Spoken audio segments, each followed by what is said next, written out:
विधानसभा में यूसी समेत 14 बिल पेश किए गए। इन सभी बिलों पर आगे चर्चा की जाएगी। अनुपूरक कार्य सूची में जानकारी दी गई है। विधानसभा अध्यक्ष ने इसको लेकर जानकारी दी है। सभी विधेयकों पर चर्चा की जाएगी और जिसका इंतजार था, यूसीसी बिल पेश कर दिया गया और यूसीसी के साथ ही 14 बिल पेश किए गए हैं। तो यूसीसी समेत 14 बिल मध्य प्रदेश विधानसभा में पेश कर दिया गया। इन सभी बिलों पर आगे चर्चा की जाएगी। अनुपूरक कार्य सूची में इसको लेकर महत्वपूर्ण जानकारी दी गई है। विधानसभा अध्यक्ष नरेंद्र सिंह तोमर ने इसको लेकर जानकारी दी है। सभी विधेयकों पर चर्चा होगी। जितने भी विधेयक पेश किए गए इन सभी पर चर्चा की जाएगी। लेकिन सबसे बड़ी खबर यही है कि यूनिफॉर्म सिविल कोड विधानसभा में पेश कर दिया गया है। कैबिनेट से मोहर मिलने के बाद माना यही जा रहा था कि विधानसभा में इसे पेश किया जाएगा और इससे पहले सीएम डॉक्टर मोहन यादव ने कहा था कि आज का दिन ऐतिहासिक है। और देखिए, विधानसभा में यूसीसी समेत 14 बिल पेश कर दिए गए और इन सभी बिलों पर आगे चर्चा की जाएगी।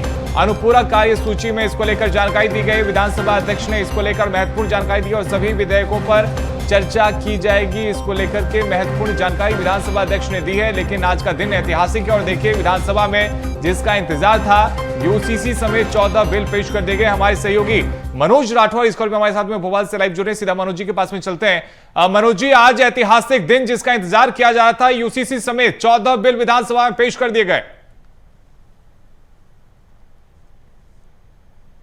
बिल्कुल, क्योंकि कल कैबिनेट की बैठक में इस बिल को लेकर आए थे और इस ड्राफ्ट पर चर्चा हुई और उसके बाद मुख्यमंत्री डॉक्टर मोहन यादव की अध्यक्षता में हुई कैबिनेट की बैठक में इस बिल को मंजूरी मिली और उसके बाद मुख्यमंत्री डॉक्टर मोहन यादव ने पहले ही इस बात को लेकर ऐलान कर दिया था कि मध्य प्रदेश में इस बिल को जल्दी ही लागू किया जाएगा। ऐसे में अब एक कदम और आगे सरकार आगे बढ़ी, यानी कैबिनेट में इसे मंजूरी देने के बाद, मंजूरी मिलने के बाद जो है इसे अब विधानसभा में सरकार ने पेश कर दिया है और पेश करने के साथ पटल पर रखा गया है। मंत्री गौतम टेडवाल ने यूसीसी के बिल को जो है सदन के अंदर पेश किया और इसके बाद अब इस पर चर्चा भी जो है वो की जाएगी।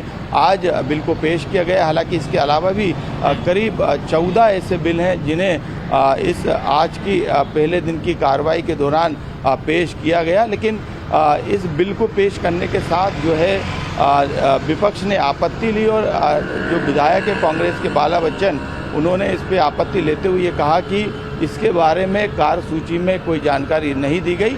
लेकिन इसके बाद विधानसभा अध्यक्ष ने जानकारी दी कि जो कार्य मंत्रणा समिति की बैठक सदन के शुरुआत के पहले दिन होती है, जिसमें नेता प्रतिपक्ष भी शामिल होते हैं, उस कार्य मंत्रणा समिति की बैठक में इन बिलों को लेकर चर्चा हुई थी और उसके बाद एक पूरक अनुपूरक का जो सप्लीमेंट्री जो कार्य सूची विधानसभा की वो जारी की गई थी, जिसमें यूसीसी के साथ मनोज जी, दूसरी तरफ यूसीसी को लेकर हमने विधायकों को भी सुना, विशेष करके कांग्रेस के विधायकों को, उनमें से कुछ ने यह भी कहा था कि जिस तरह से एसटी को इससे अलग रखा गया है, मुस्लिम समाज को भी इससे अलग रखा जाना चाहिए।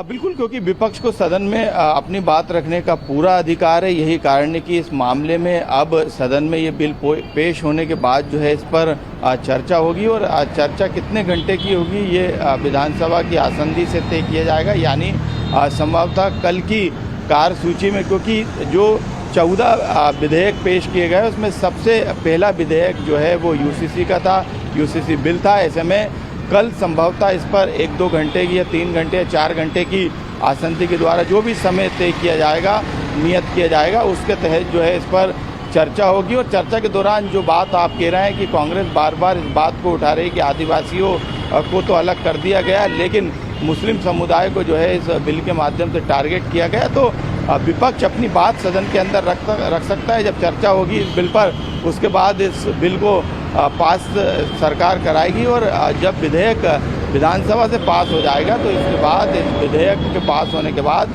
मध्य प्रदेश में इसे सरकार जल्द लागू भी कर देगी। बिल्कुल मनोज जी, और यूसीसी पर सबसे ज्यादा सियासत भी मुस्लिम समाज को लेकर ही हो रही है। लेकिन दूसरी तरफ हमने सीएम मोहन को भी सुना था, वो तो ये कह रहे हैं कि 80% मुस्लिम महिलाओं ने बिल का समर्थन किया है, 40% मुस्लिम पुरुषों ने भी समर्थन दिया है, तो फिर आखिर विरोध क्यों? बिल्कुल, मुख्यमंत्री डॉक्टर मोहन यादव सही बात कर रहे हैं, सही बोल रहे हैं, तथ्यों के आधार पर बोल रहे हैं। क्योंकि जो कमेटी गठित की थी उन्होंने तमाम वर्गों से, तमाम लोगों से, प्रदेश की जनता से सुझाव मांगे थे। तो इसमें कोई दो राय नहीं है कि मुस्लिम महिलाओं ने भी इस बिल का समर्थन किया था और यही सरकार की मंशा है। मुख्यमंत्री डॉक्टर मोहन यादव का यही कहना है कि मुस्लिम महिलाओं को भी समान अधिकार मिलेगा। 3 तलाक के बाद जो है मुस्लिम महिलाओं को भी जो है सरकार जो है समान अधिकार इस कानून के तहत देनी जा रही है। तो ये तय बात है कि जो डाटा सामने आया था समिति में सुझाव के तौर पर, वो डाटा बताता है कि मुस्लिम महिलाओं ने इसमें समर्थन इस बिल का किया। उन्होंने जो सुझाव दिए हैं, हालांकि इसके असमर्थन में भी सुझाव आए थे, लेकिन जो ज़्यादा अधिकांश सुझाव थे वो समर्थन में आए थे। यही कारण है कि तमाम स्तर की चर्चा के बाद जो कमेटी थी उसने ड्राफ्ट जो है सरकार को सौंपा और इसी ड्राफ्ट के आधार पे बिल को जो है कैबिनेट ने मंजूरी दी और अब आज जो है इसे विधानसभा यानी मानसून सत्र के पहले दिन जो है इसे रखा गया। हालांकि कार्यसूची में शामिल नहीं होने को लेकर आपत्ति थी, लेकिन इस बात को भी